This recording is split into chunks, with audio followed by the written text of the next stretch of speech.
Hey everybody, Nick Espinosa, your chief security fanatic here, and it is Sunday, so we're doing breaches of the week, and breaches are what we have this week. My God, was it a crazy week. But before, as always, I begin, I want to thank the following people that sent me a lot of these, and that would be David Brogan, Jay Dance, Barrett Peterson, and Chris Fallon. Guys, thank you very much, and if you have a tip for me, please send it my way, and I'll give you a shout out here and also on my nationally syndicated radio show, which actually would be this Monday tomorrow. So here's what's going on, and we're going to start with Stanford University because the hits just keep on coming. Stanford University disclosed a data breach after files containing economics PhD program admission information was downloaded from their website between December of last year through January of this year. Now, last week, the university sent data breach notification letters to 897 individuals who submitted personal and health information as part of the graduate application to the Department of Economics, informing them that their info was essentially accessed without authorization. So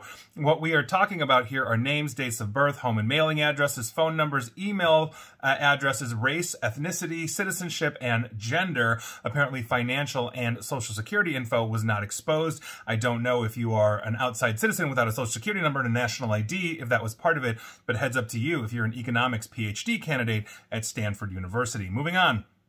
Let's talk about gaming giant Activision, because on December 4th, attackers successfully phished an employee at Activision, gaining access to some internal employee in-game data. Now, here's the interesting thing. This breach was not disclosed until last weekend when cybersecurity and malware research group VX Underground posted on Twitter screenshots of the stolen data as well as the attackers' messages on Activision's internal Slack channel. But the public weren't the only ones that were caught off guard by this. Activision had yet to notify their own employees of this data breach and whether their data was stolen, according to two Activision employees who spoke to the press on the condition of anonymity. And it's never a good thing when you find out in the news that your company was breached because they're not telling you. So Activision, get it together. We've also heard of other cultural issues there, excuse me, as well.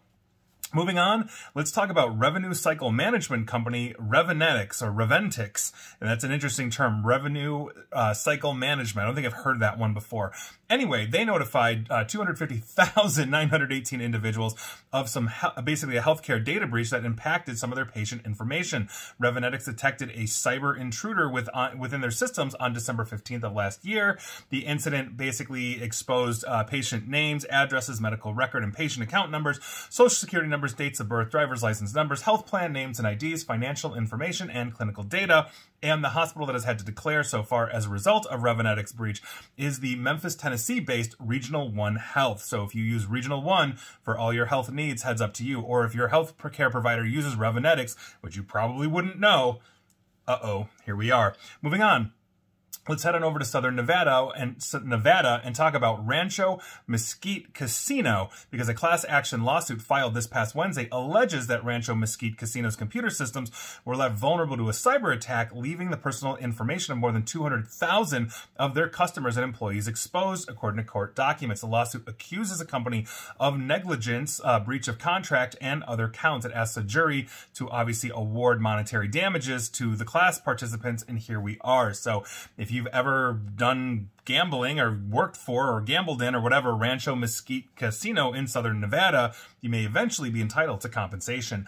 Moving on, let's talk about Rockler Companies, because on February 17th, they filed a notice of data breach with the Attorney General of Maine and Massachusetts following a data security incident resulting in the personal information of 8,604 consumers being leaked. What we are talking about here are consumers' names, social security numbers, driver's license, financial account numbers, and credit or debit card numbers. After confirming this breach, Rockler began sending out breach notification letters, so heads up to you if you use Rockler for all your rockling needs. I don't know what they do. Moving on. And I know what these guys do. Let's talk about Landry's. Now, Landry's, this is an update from their 2014 data breach. Yes, 9 years later, because Landry's is on the hook for $20 million now in losses suffered by JP Morgan Chase Bank as a result of that 2014 data breach of Landry's payment processing system. And that is according to a recent ruling by the Federal Appellate Court. Now, the multi-billion-dollar operator of restaurants, hotels, and casinos had a contractual obligation to indemnify Chase for assessments imposed on the bank by Visa and MasterCard as a result of this breach, and that is according to that circuit court ruling, or federal court ruling, excuse me. So the assessments arose as a result of Landry's failure to abide by required security controls. So obviously that's a huge thing. So if you're a patron of any one of the 8 bazillion things that Landry's owns, heads up to you. Moving on. Let's talk about Emtech Inc. Basically on February 21st, about a week or so ago, they filed notice of data breach with several states' attorney general's offices, including Maine and Texas. Basically, confidential consumer information apparently was leaked following a cyber attack. And according to their filing, what we are talking about are names, addresses, social security numbers, driver's license numbers, financial account information, and protected health information. They've also sent out letters of notification as well. So heads up if you use Emtech for whatever Emtech does. Moving on, let's talk about Cleveland Brothers Holding. I'm going to imagine they're just in Cleveland. On February 17th, they filed a notice of breach with the Maine Attorney General after learning that quote-unquote unusual activity on their networks resulted in an unauthorized party gaining access to consumer information. And so what we're talking about there are names and social security numbers. They've also sent out letters as well. So heads up, Cleveland Brothers Holdings, Inc. Customers. Moving on. Quick update on the Los Angeles Unified School District, who had probably the worst education breach in the history of the United States in the last couple of months or so. The LA Unified School District disclosed this past Wednesday that, quote, approximately 2,000 student assessment records were posted on the dark web as a result of that recent cyber attack, including those for 60 students who are currently enrolled. Now, the posted records also include an unspecified number of driver's license numbers and social security numbers. The district statement did not say who this information belonged to, but the system does not routinely collect social security numbers from students, so possibly employees. What I'm guessing here happened is they're going through ransomware negotiations and they're not going as planned, and so they dumped 2,000 of them, I think potentially millions of records that they had from the LAUSD. So I think this is going to continue to unfold. You know I'll keep you up to date here, so stay tuned. Moving on. Let's go next door, basically, to the LA Unified School District and talk about the Long Beach, California school system. Now, there's not much information on this, but they recently notified families this past Wednesday of a data breach that so far appears to contain the email addresses of students and student ID numbers. So I don't have more information, but heads up to you. If you've got a student in the Long Beach, California school system, LAUSD is not the only one you've got to worry about. Moving on, let's talk about Commonwealth University. Letters are being mailed to the last known permanent addresses of 2,158 users whose personally identifiable information was involved in a data breach on the physician assistant portal at Commonwealth University Lock Haven. So heads up to you, if you've used the physician assistant portal at Commonwealth University Lock Haven, you may be getting a letter. Never a fun day. Moving on. Let's talk about a software platform called Audience View Campus. They manage online ticket sales for venues like universities, and they just recently informed USask, or the University of Saskatchewan up in Canada, that basically they had a data breach, including credit card purchases through USask's website, huskytickets.com, between February 17th through the 21st of this year. And so obviously this is a new one. We'll see where this goes, but if you're a big Huskies fan of the University of Saskatchewan, go Huskies, you might have a problem, especially if you're buying tickets and going to games. And moving on.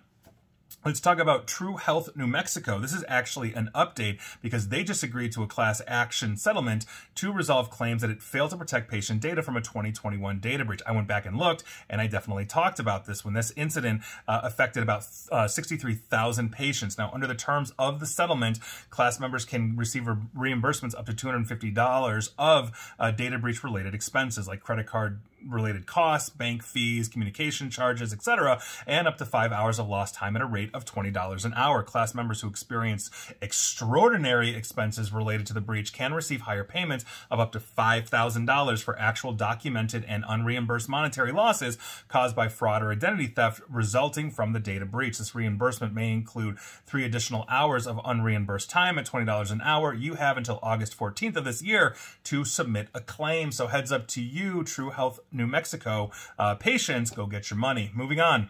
Let's talk about O'Neill Industries, Inc. On February 17th, they filed with the Texas Attorney General after learning that confidential consumer information stored on their infrastructure was accessible to an unauthorized party. We're talking names, addresses, social security numbers. After this, they sent letters out to those affected, so heads up, O'Neill Industries employees and customers. Moving on.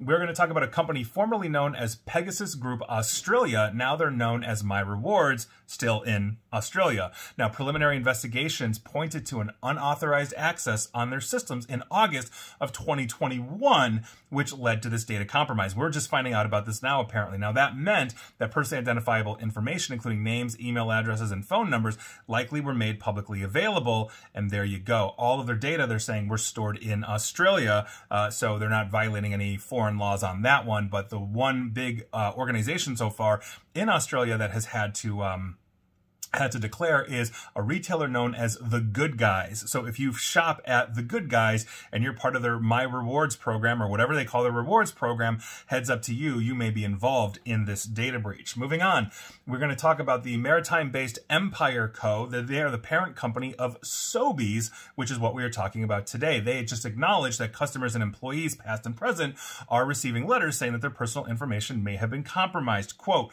"We have seen no evidence that personal data was accessed or removed from our servers. However, out of an abundance of caution, we have sent notifications to those who could have been potentially impacted and in compliance with our regulatory obligations. IT security always has been a priority for us," and on and on and on. I don't have much more for that, but heads up to you if you use Sobeys for all your Sobey needs. Moving on, let's talk about First National Bank out of New Zealand. That's right, we're heading back down under.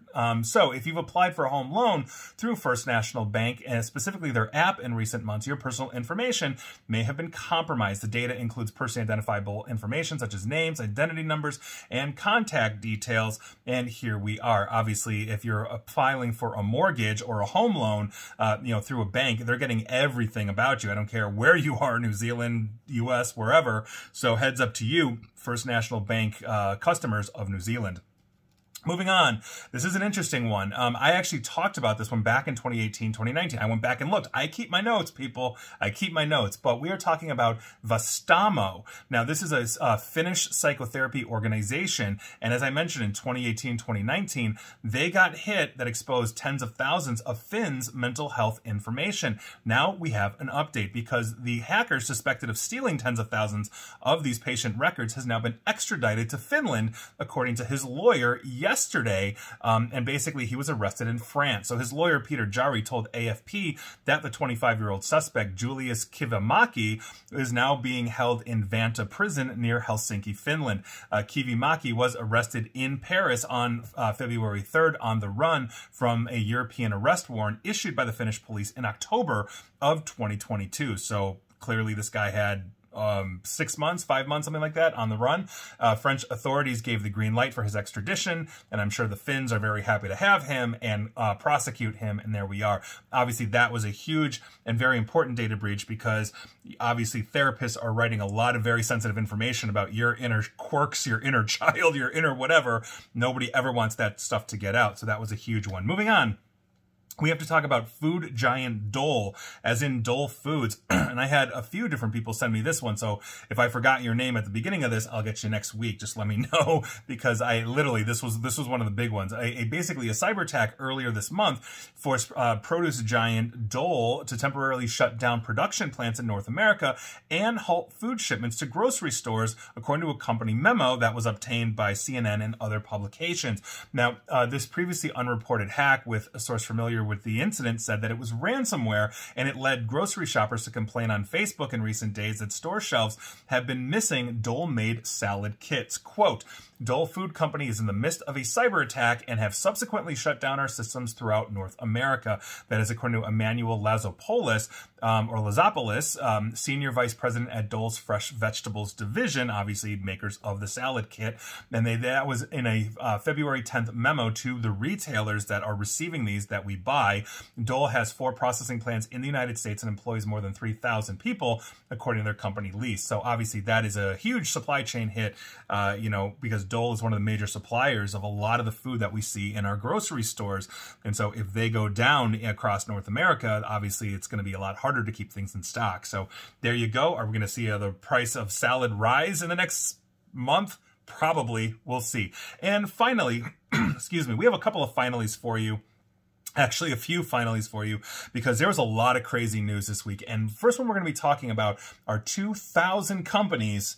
And this isn't good, because around 2,000 companies and China's foreign exchange platform that use 2 data centers in Asia are seeing a number of their login passwords being offered for sale in the dark web. Major data centers run by GDS Holdings in Shanghai and ST Telemedia Global in Singapore have reportedly been hacked. Now, according to Bloomberg, the stolen login credentials are for customer support websites, and at least 5 such sites have subsequently been accessed. Now, the attackers responsible have seemingly had these credentials for over a year, my God, but in January of this year, they offered them for sale for $175,000. They said that they have confirmed that some work, but have been overwhelmed by the sheer volume of logins that they have. Now, the customer centers basically have been forcing password changes on all of their customers at the start of this year. Once this came to light, it has not been revealed which customers were among those that accessed. However, the complete list of customers exposed, according to the sale of these passwords, are Apple, Microsoft, Amazon, Alibaba, Goldman Sachs, and Walmart. That is absolutely huge. Now, Bloomberg, the reporting organization here, says that many have declined to comment. Apple failed to respond and all of that. Microsoft basically said, we take our security seriously, default boilerplate stuff. But my God, Apple, Microsoft, Amazon, Alibaba, Goldman Sachs, and Walmart, they all have to declare data breaches in some way, shape, or form due to this. That is a huge, huge thing. I will definitely keep you up to date on that. Moving on. We have to talk about another massive corporation, and that would be News Corp.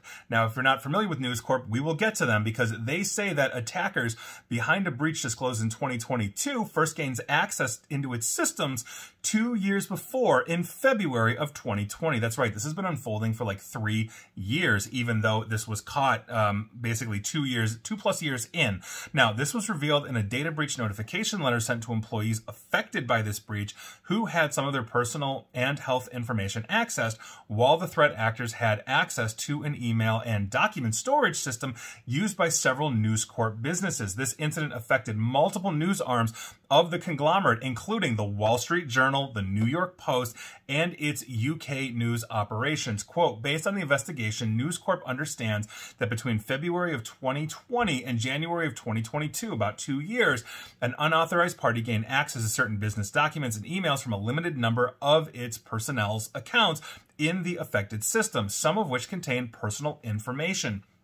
Our investigation indicates that this activity does not appear to be focused on exploiting personal information. We are not aware of reports of identity theft or fraud in connection with this issue, end quote. Now, according to News Corp, basically the personal information accessed by the attackers could have been dates of birth, social security numbers, driver's license, passport numbers, financial account information, medical and health insurance information, and on, not to mention personal correspondence and all that kind of stuff. Now, here's where it gets worse.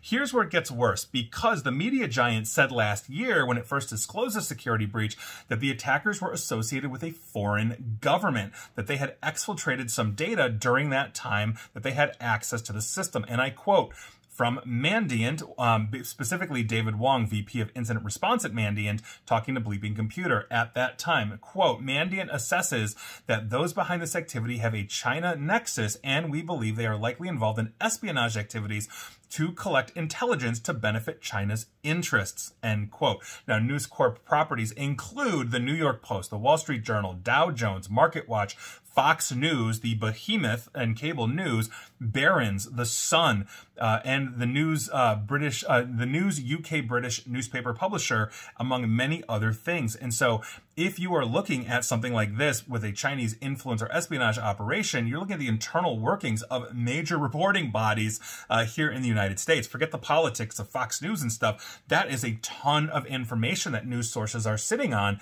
So that's a huge thing. Now, on October 22nd of last year, the New York Post, another News Corp property, also disclosed that it was hacked by after unknown attackers used its website and Twitter account to publish offensive headlines and tweets targeting multiple U.S. politicians. I remember talking about that back in October as well. Now, one day later, on October 28th, the tabloid newspaper revealed that the incident was caused by one of its employees who was fired after their involvement was discovered. So hopefully that person wasn't on a Chinese payroll. But imagine a Chinese intelligence operation, according to Mandiant, or highly likely that it is, was able to get into all of those potential news sources, news reporting bureaus, and get heads up information, plant false information, do whatever they're going to do. This is a huge problem. And I think, we're going to see more of this. But moving on, because we are definitely not done.